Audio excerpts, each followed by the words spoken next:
विद्या अध्ययन। आइए अब विद्या की चर्चा करते हैं। जितने भी पढ़ने लिखने वाले बच्चे बैठे वो एकदम सावधान की मुद्रा में बैठ जाएंगे, सीधे बैठ जाएंगे।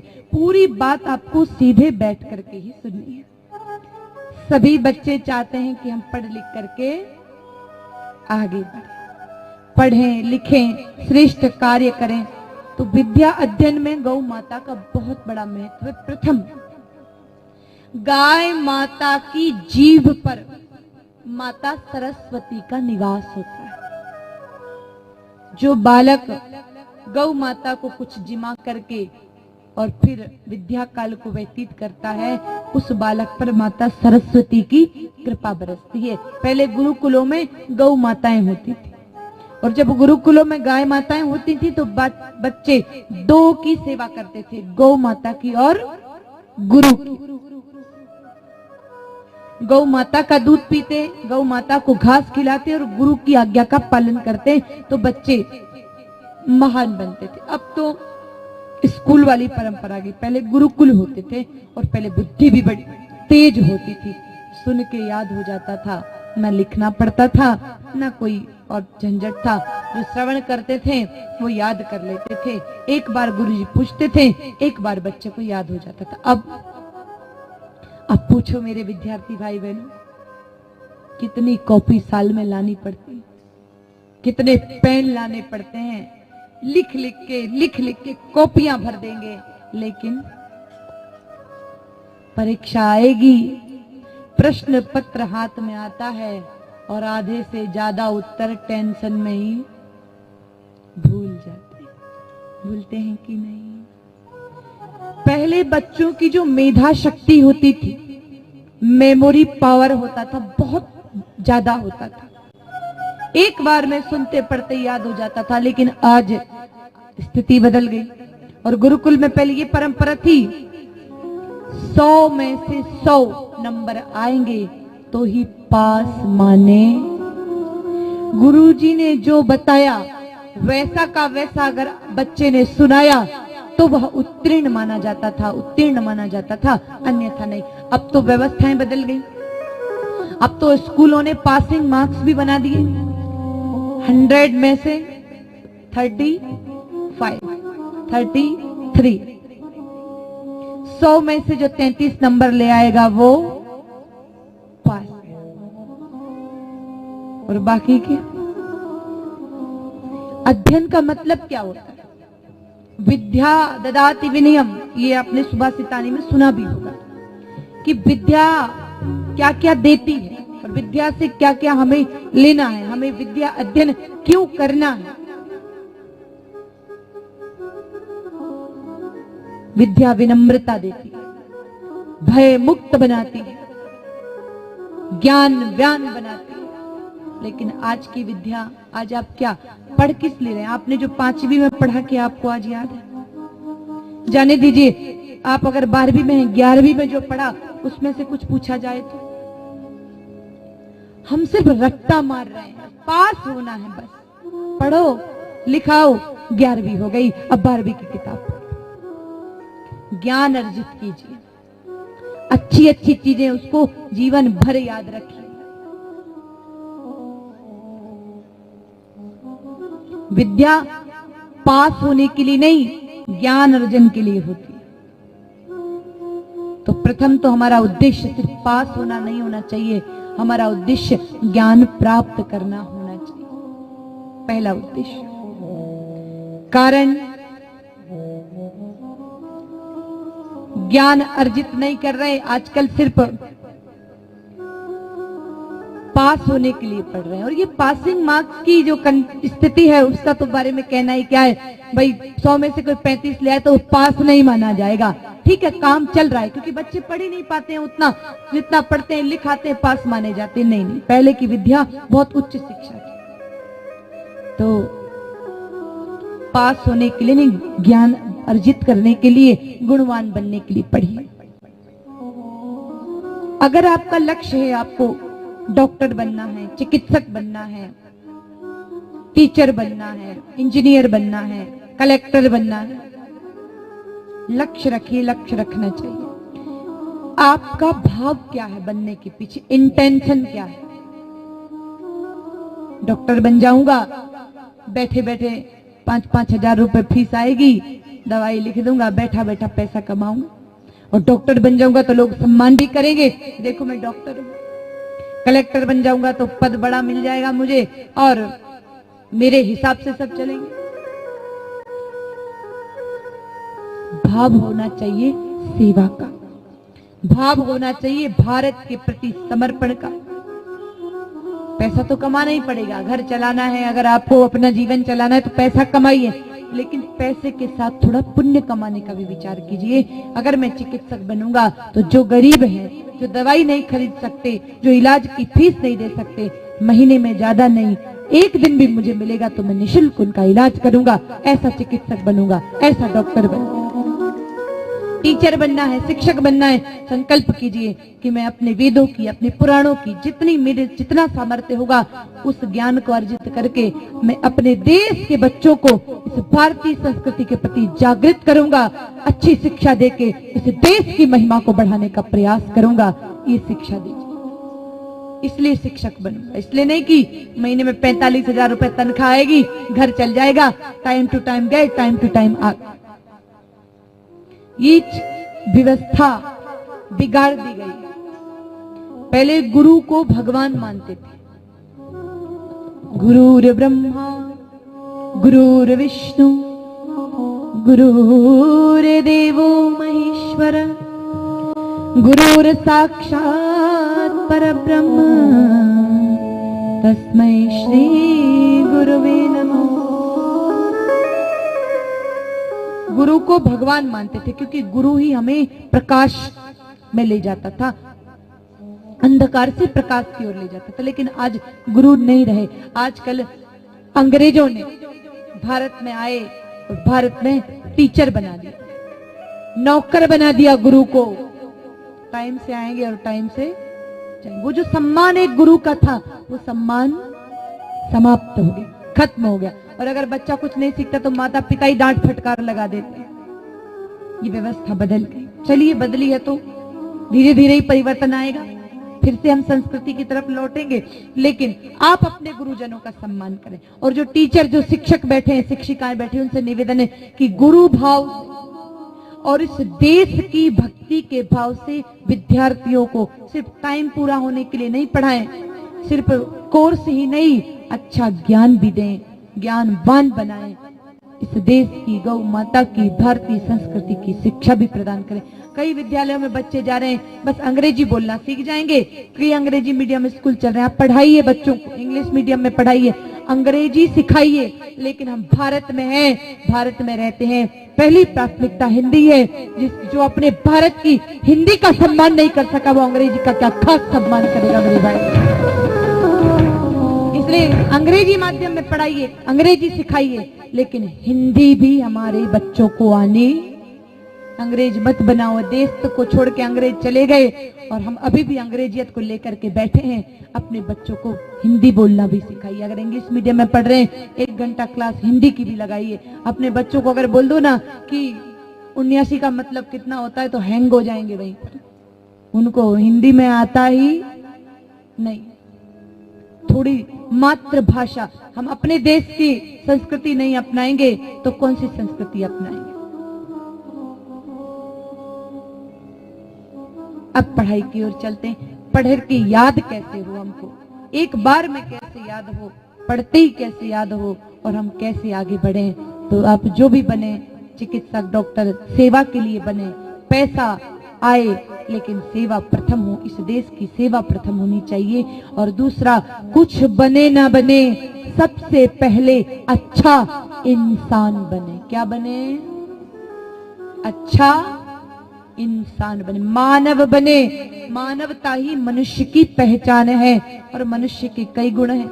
सत्य बोलना, चरित्रवान होना, सत्य मार्ग पर चलना, माता पिता का सम्मान करना, गुरुजनों का सम्मान करना, सही मार्ग पर चलना। पढ़ाई की बात करें तो पढ़ने के लिए बच्चों को किताब भी चाहिए, स्कूल भी चाहिए और अच्छे टीचर भी चाहिए। माताएं बहनें कितनी कोशिश करती हैं, भाई लोग इस स्कूल में अच्छा नहीं पढ़ता तो दूसरी स्कूल में डाल देंगे। कि भाई यहाँ तो नहीं पढ़ पा रहा, दूसरी में डाल दो, दूसरी में भी तीसरी में डाल देंगे। अच्छा स्कूल, अच्छे टीचर और अच्छी किताबों से मात्र काम नहीं चले। भाई एक ही स्कूल में पढ़ने वाले 5वीं कक्षा के 50 बच्चों को एक ही टीचर ने पढ़ाया, एक स्कूल में पढ़ाया और एक ही किताब से पढ़ाया, फिर भी 5 फेल हो गए और 5 मेरिट में आ गए। क्यों? एक ही स्कूल में पढ़े, एक ही गुरुजी ने पढ़ाया था और एक जैसी किताब थी। बरसात तो सबके घर बराबर हो रही है, किसी के घर कम, किसी के घर ज्यादा नहीं। आपके पास 4 मटके, एक सीधा है, एक टेढ़ा है, एक उल्टा है और एक और सीधा है। पानी किस में आएगा?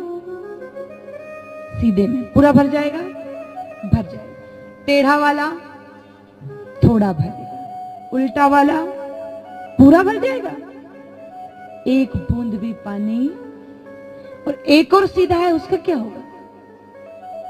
वो भी नहीं भरेगा, क्योंकि वो रखा तो सीधा है, नीचे काणो है, छेद है, जितना जाएगा उतना बाहर निकल। अब इसमें क्या बारिश की गलती है? बताइए। नहीं, बरसात की कोई गलती नहीं, मटके जिसने मटका रखा है उसकी गलती। अगर आपका मटका सीधा होगा तो पानी भर जाएगा, अगर आपका टेढ़ा होगा तो थोड़ा भरेगा, उल्टा होगा तो बिल्कुल भी, और छेद होगा तो जितना भरेगा उतना निकल जाएगा। पात्रता होनी चाहिए। पदार्थ तो हमें मिल रहा है, उसको ग्रहण करने की पात्रता हमारे भीतर जरूरी है। और पात्रता के लिए 2 चीजें चाहिए, तेज बुद्धि और आलस्य रहित शरीर। आलसी बच्चा पढ़ाई नहीं कर सकता। सुभाषितानी में लिखा है, आलस्य कुतो विद्या, अविधस्य कुतो धनम, अधनस्य कुतो मित्रम, अमित्रस्य कुतो सुखम।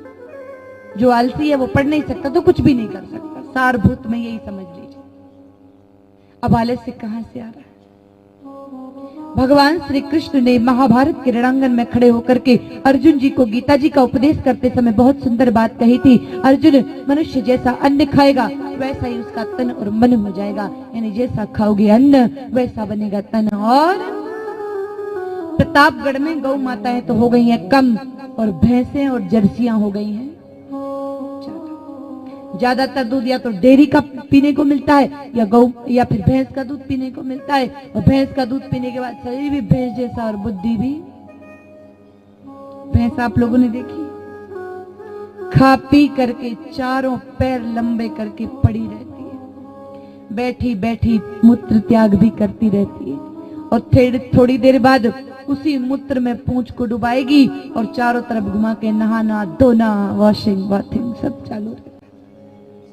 क्या गाय माता को बैठे बैठे मूत्र त्याग करते देखा? क्योंकि उनमें आलस्य नहीं। गौ माता खड़ी होकर के, तो जिस भैंस को मूत्र त्याग करने के लिए, पेशाब करने के लिए, लघु शंका करने के लिए, यूरिन करने के लिए उठने में आलस्य आ रहा है, ऐसी भैंस का दूध पीने के बाद बच्चों को पढ़ने में आलस्य आएगा कि नहीं? बताइए। आएगा। जिन जिन के घर में भैंसे होंगी वो तो घूर के ही देख रहे होंगे कि आए तब से भैंस के ही पीछे पड़े। देखो, हम ये नहीं कहते कि आप भैंस को गोली मार दो, रखो 4 नहीं 14 भैंस रखो। पशुपालन हमारे देश का व्यापार है, रखिए, लेकिन अपने लिए, सेवा के लिए, प्रेम के लिए एक गौ माता होनी चाहिए। जो रखना है रखो, लेकिन एक गौ माता रखो। अगर बात करें हम, देखना आप गौ माता का बछड़ा गाय माता का दूध पीने के बाद पूरे आंगन में दौड़ता है, कूदता है कि नहीं? और भैंस का पाड़ा एक कोने में पड़ा सो जाता। आपके बच्चे जब जल्दी नहीं उठते तो मम्मियां गुस्से में सुबह सुबह कहती, क्या पाड़े की तरह पड़ा रहता है? तो mummy ji, effect of buffalo milk, भैंस के दूध का असर है।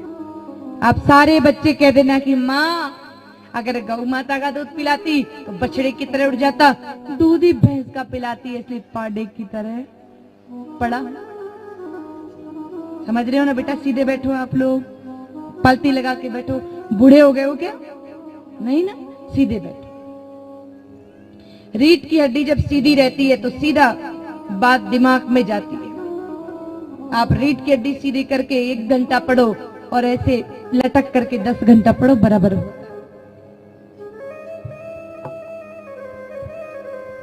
अब बात करें बुद्धि की तो हिंदी में एक मुहावरा है, अक्कल बढ़िया भैंस में बिल्कुल अक्कल। आप देख लेना, दरवाजे पर एक रोटी लेके खड़े हो जाना, घड़ी में समय देख लेना, कोई भी अनजान गौ माता आए उनको प्रेम से आप रोटी जिमा दो, दूसरे दिन उसी समय हमारे दरवाजे पर आकर के खड़ी हो जाती है। इस भक्त ने मुझे कल रोटी जिमाई थी और भैंस को तगारा भर के लड्डू खिला दो, दोबारा दर्शन होने वाले, क्योंकि भैंस को याद नहीं। भैंस का मेमोरी कार्ड बहुत लो जीबी का होता है और बहुत जल्दी फाइल डिलीट भी हो जाती है और करप्ट भी हो जाती है, बहुत ज्यादा सेव नहीं रख पाती है। तो और प्रयोग करना है। 10 गाय माताओं के बीच में किसी बछड़े को खोल के देखना, सीधा अपनी माँ का दूध पीता है, किसी और के पास नहीं जाता। और 4 भैंसों में किसी पाडे को खोलना, 3 की लात खाएगा, चौथी बार में अपनी मम्मी को पहचान पाएगा, अच्छा ये मेरी माँ है। सुबह जिसका दूध पिया शाम तक अपनी माँ को भूल गया। बताइए, ऐसे बच्चे जब भैंस का दूध पिएंगे, डेयरी का दूध पिएंगे, सुबह पढ़ाई करेंगे और शाम को भूल जाएंगे। गौ माता में सद्गुण होता है, गाय माता। और जितनी बुरी कहावतें बनी है सब भैंस पर बनी है। आप देख लेना, अपना कोई काम बिगड़ जाए तो क्या कहते हैं? गई भैंस पानी। किसी को बहुत समझाओ फिर भी उनके दिमाग में बात नहीं बैठे तो क्या कहते हैं? भैंस के आगे। पढ़ना लिखना नहीं आए तो काला अक्षर। आप सभी माताओं को अगर मैं बहुत प्यार से कहूं कि मेरी भैंस जैसी माताओं, अच्छा लग रहा है क्या? बोलो। और अगर मैं आप कहूं कि हे गौ माता जैसी माताओं, कैसा लगा?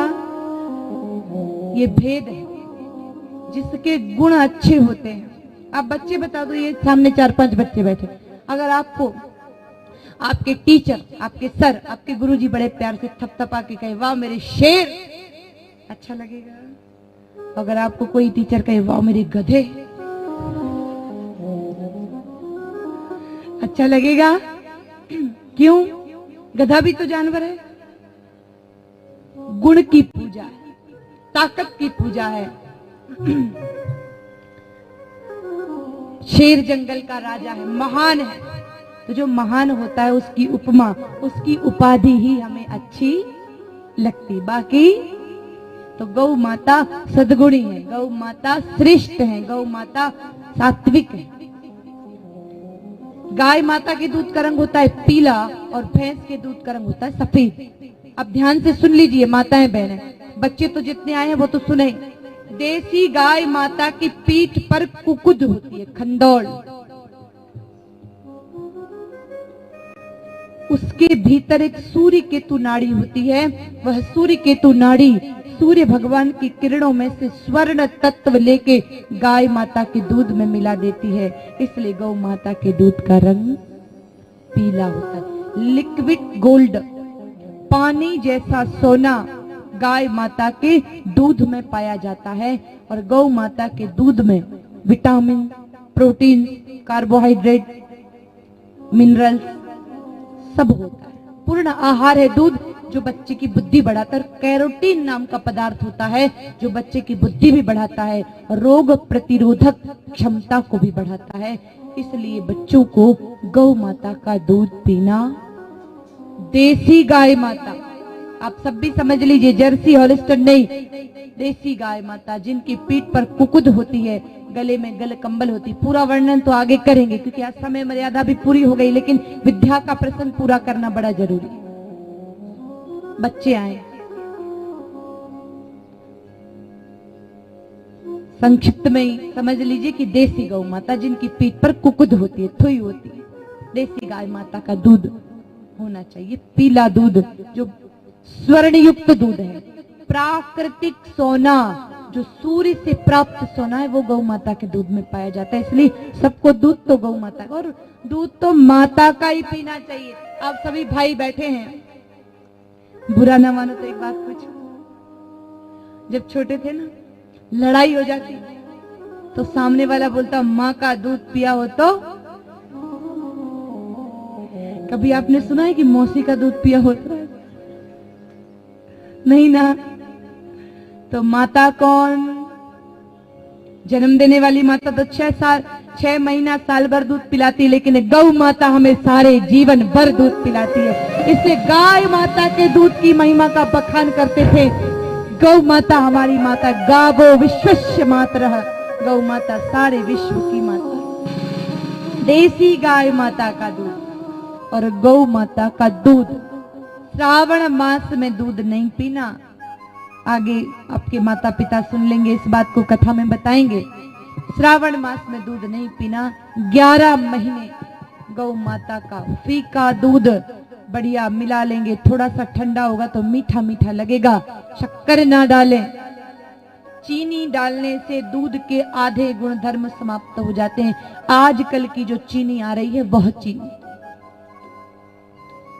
गाय माता के दूध का सेवन करें, गौ माता की परिक्रमा करें, और उसी के साथ साथ गाय माताओं के